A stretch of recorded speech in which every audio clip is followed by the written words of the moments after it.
my dehumidifier AC off of its mount. But before I show you what I've done with it so far, let's cue the intro.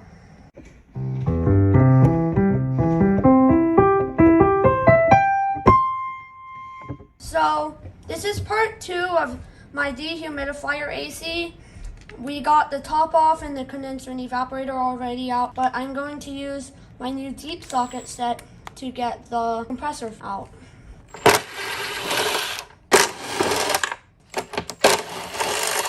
So, haven't mounted my receiver or king valve yet, but we're getting there. I've mounted the compressor, condenser, evaporator, but once we have all the piping in, I'm going to mount the metering device and stuff. Just a quick update on what we've done. So, most of our piping is done. We haven't gotten to braze anything yet. I want to pull this into vacuum and put nitrogen in it as soon as possible. We have our liquid receiver, which is the propane tank. We're currently trying to put the king valve in. I took the Schrader out because you don't want to braze with the Schrader because it'll damage the rubber O-rings, or that from YouTube. But we have a drain pan, we've swaged the connections, but we still need to put the catch-all and seal, and then we've basically gotten all of the piping done. We're going to start brazing. I have nitrogen open with the nitrogen tank hooked to my manifold, and I turned the regulator so it's just barely even hissing. Hopefully that's going to be enough nitrogen to braze with, because I don't want to cause any problems with my system with oxidization or anything.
just got everything brazed. Here, we just kept having problems, so we cut it and then put this longer piece in. And I pressure tested the low side to 25 PSI, no leaks. High side to 50 PSI, no leaks. But I want to perform a decay test and see if it will leak. And then after that, I'm going to charge it to like maybe 5 to 10 PSI with dry nitrogen. It's already down to 1000 PSI, but I'm just going to charge it because I have to let it sit overnight. So here's my dehumidifier AC. It looks a lot different. I'll be posting it before and after. You'll see that right here. This is before, and this is after, which is currently what I have here. It's a pretty big change. And currently it's pressure tested, or pressurized to 100 PSI.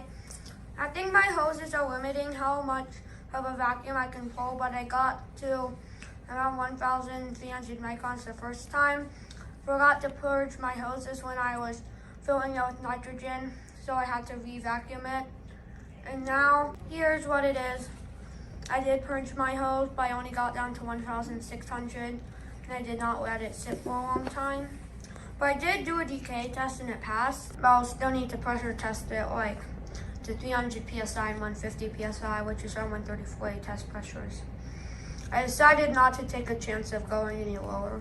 And here's the low side port.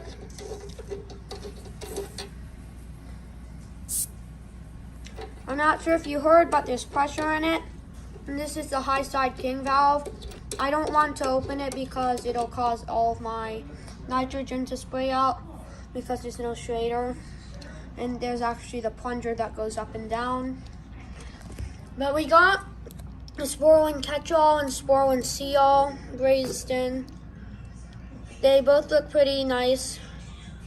And hopefully everything goes well and we have a working AC unit. Next video will be charging it and installing the rest of everything. Also, reminder, this is a hermetic rotary, or I'm not sure like what type of rotary. It has a vein inside. I have one that's cut apart, but it's rusted and I need to do electrolysis to unrustify it, so hopefully that'll be a future video. So basically I set this up so first the discharge line goes into here. First the discharge line comes into here, into the condenser. I have the discharge line where it was, same compressor, same condenser, same evaporator, different metering device, sight glass and everything. But it goes into here, goes through all of the windings, not windings, there are turns of copper. There's gonna be some fans that will blow hot or cool air across this, warm it up, and then it'll cool down the refrigerant, turning into a liquid. It'll come out of here, down into my liquid receiver, and then it goes into my king valve with the access port, the packing thing. I'm not exactly sure what it's called. I'll post a text me of the part where I said I'll post a text.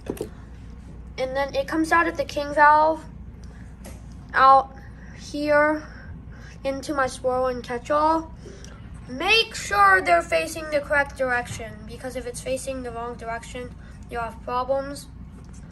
But after I make sure it's facing the correct direction, your liquid refrigerant is going to come out of here into the sight glass, out of the sight glass into the metering device, which is currently a quarter turn after closed, and then it goes down into the evaporator, evaporates through all of the turns of copper, and then comes out suction line, access port, and then into your compressor, which will compress it. And this is just the suction accumulator.